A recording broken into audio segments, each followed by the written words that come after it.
What's up, squad? It's Brandon from the Bantu Sun. Thank you so much for joining me today.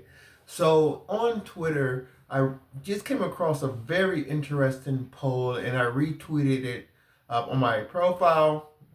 And the poll was based on the question, or the premise of the question was, let's settle this. This is what the poster wrote. Let's settle this. Would you rather have illegal Mexicans in America or legal Indians in America?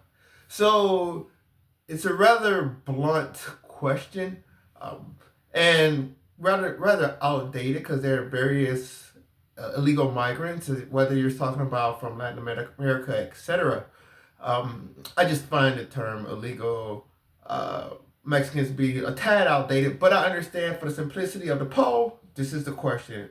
Would Americans rather have would they rather have illegal Mexicans or legal Indians? And I thought this was a very interesting poll when I saw the results.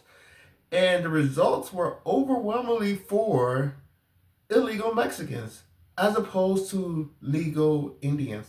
Now, this has all come about recently because Trump supporters, in all of their enthusiasm, recently elected Donald Trump, and Donald Trump is closely linked to, or his major supporters are Elon Musk and Vivek Ramaswamy, and both of these two are very heavily in favor of the H-1B visa program, such as bringing over skilled migrants to continue to give America a highly competitive advantage in the world.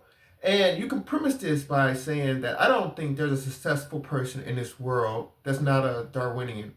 There's not a successful person in the world that don't believe that they're successful because of their hard work, their intelligence and discipline, far more than them being a victim of circumstances,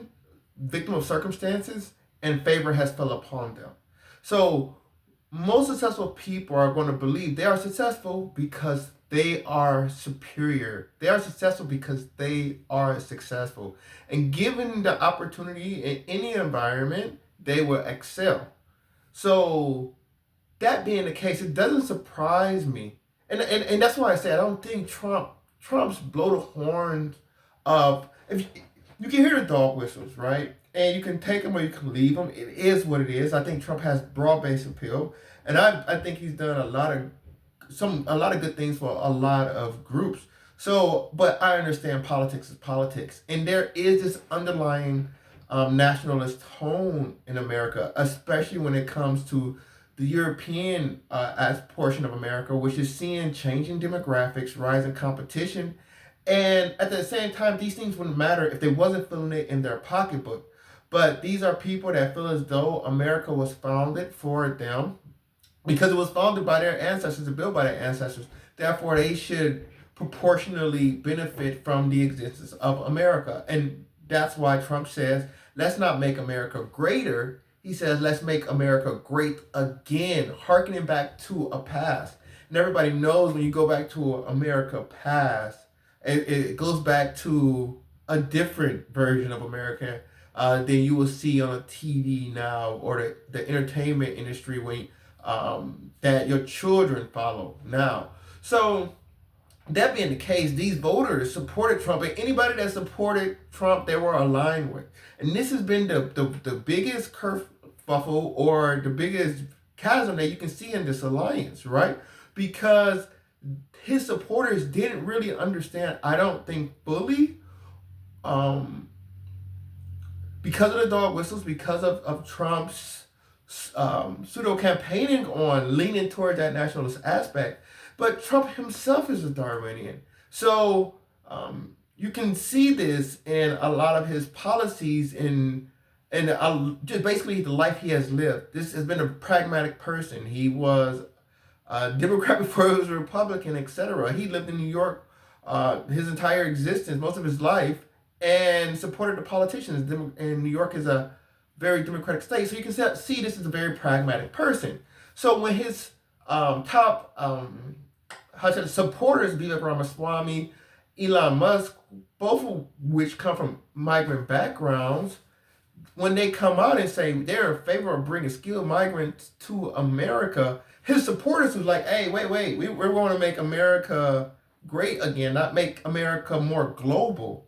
So this poll came out because especially in South Asia, as I've talked a lot about the rise of India in many places in the world, especially the Anglosphere, has felt, or I should say the Commonwealth has felt the rise of India. India, like I would say this in Asia in general has the same challenges that the West has had, but to a more severe degree with larger populations. So Asia is built for competition. Whether you're talking about South Asia or China, the same challenges that Europe face, integrated markets, high levels of competition, resource scarcity.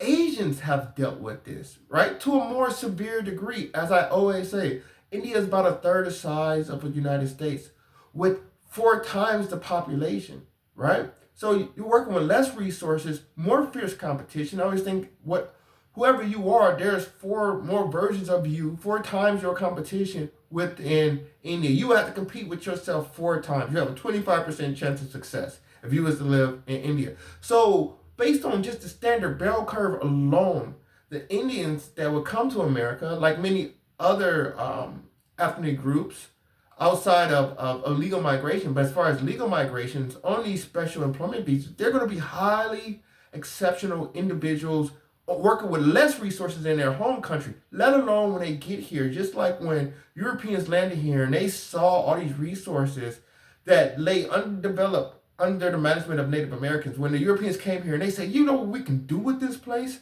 And then they went gangbusters. South Asians, they see the same thing when they come here. They say, wow, you guys, you have no idea this gift you guys have. Do you know what you can do with all of these resources? So I thought it was really interesting because it reveals 2 things, right? One, it revealed that what have you done for me lately, I would say.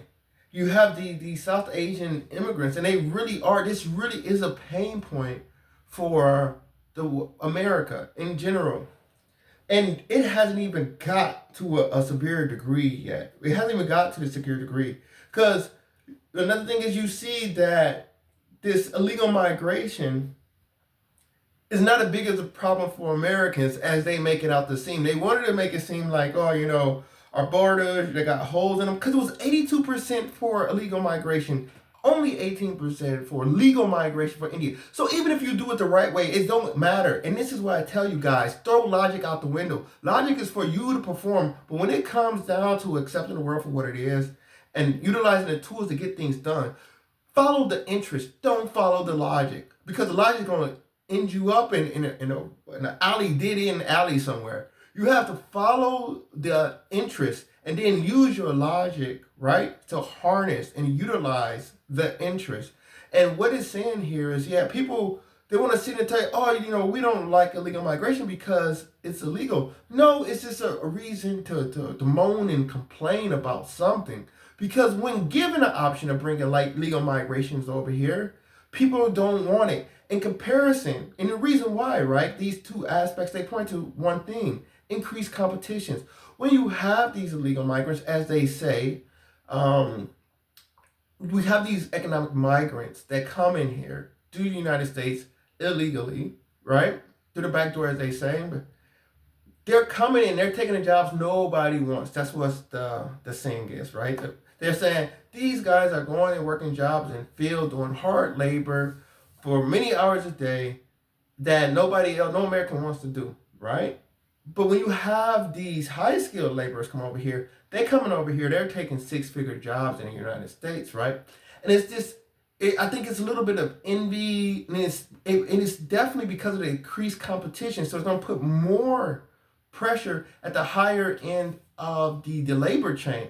So now you got middle-class people feeling it. With illegal migration coming, they're going to put pressure on the working class, the people making less than $100,000 a year, making less than $70,000 a year. But when you get these H1B visa, these migrants coming from India coming over here, these employee sponsored visas coming over here, these guys, they're above the six-figure mark, well into the six-figure marks and above. So that's where the pressure is going to be at in the labor market. And all of this, to sum it up, is basically looking at the hypocrisy of it all, because these specialized migrants, they're coming through the front door, but that's irrelevant. When I looked at the profile of the person that wrote this poll, they're what I would say a Christian nationalist, a Nick Fuentes type. If I was to take a guess, I don't know them personally, but based on their content, I would say they're a Christian nationalist type of person. The type of American that finds his roots within. They find sympathy in the Christians that fought off the Muslims in Europe, such as the Austrians against the Ottomans, or the Spanish against the Moors. And so these people, they believe in the crusade. They believe in the fundamental Christian European values, or the Christian Europeanness of America. But what it really says is that when it gets down to the nuts and bolts, people just want to feed their families. And they'll make anybody an enemy that needs to be to justify this. They'll get in their gangs, and then they'll point to the other side and say, you are the reason why I can't provide for my family as well as I believe I should.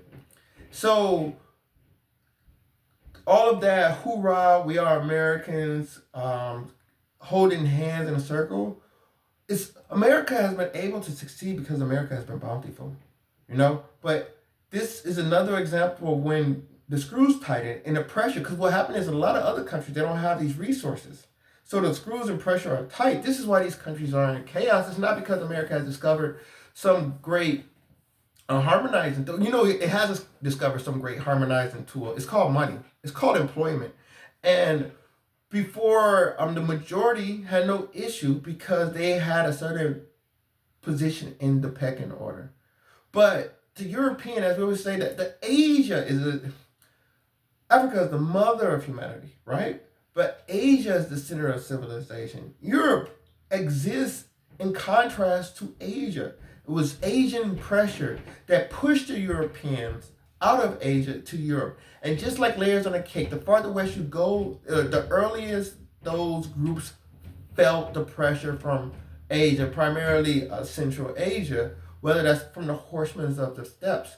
So, and they went as far west as they could, and then the next layer of migrants came, and the next layer of migrants came, and they created this cauldron, this intense competition on Europe, because now they're on a peninsula connected to Asia, still feeling that pressure. And Europe has been able to fend off the various Asian invasions thus far, but now in the global market, this invasion isn't by crossing the border with soldiers. It's economic, because we have global trade, and you have groups that don't necessarily have to invade to take over markets, and especially when you have a situation where you have open migrations, and you can bring in migrants from anywhere in the world. So I just really thought this was an interesting poll to comment on. It was really struck me, because I really was expecting, I wasn't going to say expecting, but I could appreciate it if people had some principle and say, you know what, this is America. Territorial integrity matters, as they said throughout the entire election season, right? It's our borders that matter, it's our territorial sovereignty and integrity that's important. No, I just want to protect my job. Just say that. I'm voting for the person that's going to protect my job. I don't care about fairness. I don't care about equality. Put up as many tariffs as you need to make life good for me. And hey, that's just a part of the human condition. But yeah, don't fall for the hype when people start talking that hoorah, kumbaya stuff. Just follow the interest, avoid the logic. Let me know your thoughts. Love to hear. Comment below if you have any insight. Like, share, subscribe if you enjoy the content. Until next time, take care. Bantua.